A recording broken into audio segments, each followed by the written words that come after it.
नमस्कार दोस्तों, आप सभी लोगों का अपने इस चैनल में स्वागत करते हैं। दोस्तों, हम आप सभी लोगों के सामने जो है पाठ सूचना लेकर आए हुए हैं और यह पाठ सूचना जो है कक्षा 2 के हिंदी विषय से आपका लिया गया है। और ये पूरा चैप्टर जो है शुरू से ही पहले पाठ से लेके अब तक यानी क्रम से ही आपका जो है पाठ सूचना पूरा हिंदी का बनाया जा चुका है।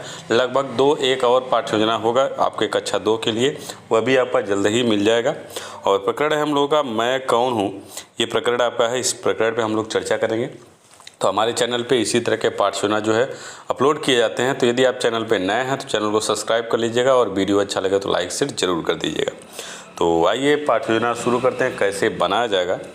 देखिए, सबसे पहले करना क्या है, पाठ सूचना बनाने के लिए सबसे पहले यहाँ पे पाठ सूचना संख्या लिखना होगा। जो भी आपका संख्या होगा ये संख्या यहाँ पे लिख लीजिएगा। फिर उसके बाद छात्र अध्यापक होंगे तो छात्र अध्यापक का नाम, और छात्र अध्यापिका होंगी तो छात्र अध्यापिका का नाम यहाँ पे लिखा जाएगा। फिर उसके बाद विद्यालय का नाम, जिस विद्यालय में आप यह पाठ योजना उपयोग करेंगे उस विद्यालय का नाम लिखिएगा। फिर ऐसे कॉलम बनाएंगे, इसमें आपका दिनांक, जिस डेट को आप पाठ योजना बनाएंगे वह डेट, कक्षा 2, विषय आपके हिंदी, उप विषय आपका गद्य है, कालांश, घंटी जो भी घंटी होगा, अवधि आपका 40 मिनट का होगा। प्रकरण है मैं कौन हूँ, ये प्रकरण का नाम है। उसके बाद आपका सामान्य उद्देश्य, और सामान्य उद्देश्य जो है हिंदी विषय के सबका सेम होता है। तो यहाँ पे पहला आपका है कि छात्रों में हिंदी विषय के प्रति रुचि उत्पन्न करना। दूसरा है छात्रों में शुद्ध व स्पष्ट हिंदी पढ़ने और लिखने की क्षमता का विकास करना। तीसरा है कि छात्रों के शब्द भंडार में वृद्धि करना। चौथा है छात्रों को हिंदी भाषा के महत्व से परिचित कराना। और पाँचवा छात्रों की मानसिक क्षमता का विकास करना। फिर उसके बाद विशिष्ट उद्देश्य में पहला होगा कि बच्चे जल के स्रोत के बारे में जान सकेंगे। दूसरा है बच्चे जल की उपयोगिता को समझ सकेंगे। और तीसरा है बच्चे जल का उपयोग कर सकेंगे। फिर उसके बाद सहायक सामग्री में चाक, डस्टर, श्यामपट्ट, जल एवं बादल का चित्र व अन्य कक्षा उपयोगी सामग्री। फिर शिक्षण विधि में प्रश्नोत्तर विधि, व्याख्यान विधि। फिर उसके बाद पूर्व ज्ञान, और पूर्व ज्ञान में बच्चे दैनिक घटनाओं के बारे में सामान्य जानकारी रखते हैं। फिर उसके बाद प्रस्तावना के प्रश्न में आपका ऐसे कॉलम बनेगा, क्रम संख्या, छात्र अध्यापक, छात्र अध्यापिका कथन, छात्र छात्रा कथन। तो यहाँ से पहला प्रश्न होगा, सूर्य जब निकलता है तो क्या होता है, तो बच्चे कहेंगे दिन होता है। दिन के बाद क्या होता है, रात होता है। यदि रात में कोई आपके घर का दरवाज़ा खटखटाए तो आप उससे क्या पूछेंगे, तो पूछेंगे कौन है। फिर आपका चौथा क्वेश्चन होगा, मैं कौन हूँ नामक पाठ के बारे में आप क्या जानते हैं। समस्यात्मक प्रश्न हो जाएगा, बच्चे मौन हो जाएंगे। उसके बाद आप उद्देश्य कथन में आएंगे और उद्देश्य कथन में कहेंगे, बच्चों आज हम लोग जो है मैं कौन हूँ नामक पाठ का विस्तृत अध्ययन करेंगे। फिर इसको आप प्रस्तुतिकरण में क्रम संख्या, शिक्षण बिंदु, छात्र अध्यापक, छात्र अध्यापिका कथन, छात्र कथन, श्यामपट्ट का, इस तरह से आप कॉलम बनाएंगे। ये आपका पाठ जो है बड़ा है इसलिए कई अनुमितियों में बांटा गया। तो यहाँ पे 2 अनुमिति में बांट के हम कर रहे हैं। तो प्रथम अनुमिति आपका मैं आसमान में से लेकर जमा होता हूँ तक आपका रहेगा। इसमें आदर्श वाचन किया जाएगा। आदर्श वाचन जब करेंगे तो छात्र जो है ध्यानपूर्वक आपकी बातों को सुनेंगे। छात्र अध्यापिका द्वारा जो है उचित स्पष्ट उच्चारण तथा आरोह अवरोह एवं विराम चिन्हों को ध्यान में रखकर गद्यांश का आदर्श वाचन किया जाएगा। फिर उसके बाद अनुकरण वाचन में कक्षा के कतिपय छात्रों द्वारा गद्यांश का अनुकरण वाचन किया जाएगा और अन्य छात्र जो है अनुकरण करेंगे। फिर काठिन्य निवारण में छात्र अध्यापिका जो है पाठ के कठिन शब्दों का उच्चारण करेंगे और छात्रों को उच्चारण करने के लिए कहेंगे। तो यहाँ पे आपका छात्र जो है कठिन शब्द का उच्चारण करेंगे। फिर उसके बाद आपका शब्द अर्थ में आसमान का होगा आकाश, धरती का होगा पृथ्वी, नहाना का मतलब स्नान करना, फसल का मतलब खेत में उपजा हुआ अनाज, गंदा करना का मतलब बेकार करना, सदा का मतलब हमेशा। फिर उसके बाद आपका विचार विश्लेषणात्मक प्रश्न होगा।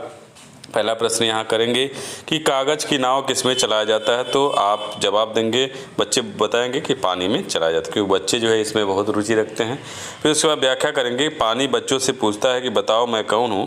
पानी कहता है कि मैं आसमान में छाए बादलों के बीच रहता हूँ, वहाँ से बरसात होने के बाद पृथ्वी पर आ जाता हूँ और तुम लोग कागज़ की नाव बनाकर मुझ में तैराते हो। तो पूछ रहा है कौन हूँ मैं, ये आपको जवाब देना है। फिर इसके बाद दूसरा प्रश्न पूछेंगे, भाप बनकर कौन उड़ जाता है, तो बच्चे कहेंगे पानी उड़ जाता है, या बच्चे हो सकता है जवाब न भी दें। फिर उसके बाद व्याख्या करेंगे कि पानी बच्चों से अपने बारे में प्रश्न पूछता है और बताने के लिए कहता है कि मैं कौन हूँ। पानी कहता है कि मैं स्रोतों से निकलकर तालाब एवं झील में एकत्रित हो जाता हूँ, उसके बाद नदी में, फिर मैं समुद्र में पहुँच जाता हूँ। वहाँ से भाप बनकर आसमान में उड़ जाता हूँ और बादल बनकर फिर बरसकर पृथ्वी पर आ जाता हूँ। फिर इसके बाद तीसरा प्रश्न पूछेंगे, कुएँ में से कौन निकाला जाता है। बच्चे हो सकता है न बता पाएँ। उसके बाद आपका व्याख्या हो गया, पानी बच्चों से प्रश्न पूछता है कि मैं नल से निकलता हूँ, कुएं में से निकाला जाता हूँ और नदियों का बांध बनाया जाता है जिससे मैं एकत्रित रहता हूँ। फिर उसके बाद द्वितीय अनुमिति में तुम मुझ में ही मेरा नाम बताओ तक आपका है। आदर्श वाचन और अनुकरण वाचन जो है आपका पहले जैसे किए उसी तरह से रहेगा। फिर इसके बाद विचार विश्लेषणात्मक प्रश्न, इसमें चौथा प्रश्न होगा कि प्यास लगने पर हम लोग क्या पीते हैं। तो बच्चे बताएंगे पानी पीते हैं। फिर उसके बाद व्याख्या करेंगे और जब व्याख्या करेंगे तो छात्र जो है ध्यानपूर्वक जो है सुनेंगे। तो व्याख्या में है कि पानी बच्चों से कहता है कि तुम मुझसे ही हाथ मुंह धोते, नहाते, कपड़ा धोते हो। प्यास लगने पर मुझे ही पीते हो। मुझसे ही तुम सब खाना बनाते हो। सभी पशु पक्षी मुझे ही पीते हैं। किसान मुझसे ही पेड़ पौधे और फसलों को सींचते हैं। मछलियाँ मुझ में ही रहती हैं। फिर इसको अगला प्रश्न होगा, कौन गंदा हो जाए तो हम लोग बीमार हो जाते हैं। बच्चे मौन हो जाएंगे। फिर इसके बाद व्याख्या करेंगे और जब व्याख्या करेंगे तो छात्र जो है ध्यानपूर्वक सुनेंगे। पानी बच्चों से फिर प्रश्न पूछता है कि मैं सभी लोगों की ज़रूरत हूँ। अगर मैं साफ रहूँ तो तुम लोग स्वस्थ रहते हो। मुझे गंदा करोगे तो बीमार हो जाओगे। इसलिए मुझे हमेशा साफ रखना, जितना ज़रूरत हो उतना ही मुझे प्रयोग करना, तभी तुम स्वस्थ और प्रसन्न रहोगे। उसके बाद कहता है कि अब तुम लोग जान गए होंगे कि मैं कौन हूँ। जरा मेरा नाम तो बताओ। फिर उसके बाद मौन वाचन, छात्र अध्यापक जो द्वारा जो है कक्षा के समस्त छात्रों को मौन वाचन करने का निर्देश दिया जाएगा और छात्र जो है मौन वाचन करेंगे।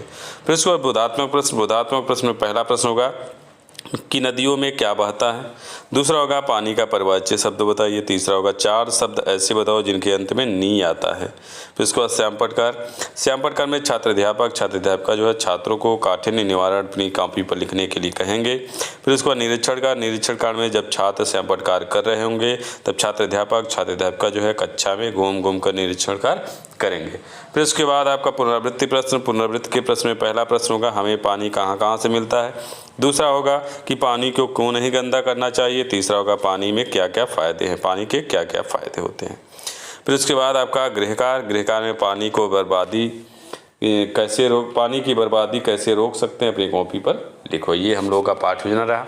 उम्मीद है आपको हमारा ये पाठ योजना अच्छा लगा होगा। ये अच्छा लगे लाइक शेयर जरूर कर दीजिएगा, क्योंकि हमारे चैनल पे इसी तरह के पाठ योजना जो है आते रहते हैं। और किसी भी तरह का यदि आपको पाठ योजना चाहिए तो कमेंट करके ज़रूर बताइए, वह पाठ योजना जल्द से जल्द मिल जाएगा। तो बस आज के इस वीडियो में इतना ही। अगले वीडियो में फिर से मिलेंगे, तब तक के लिए अनुमति चाहते हैं। धन्यवाद दोस्तों।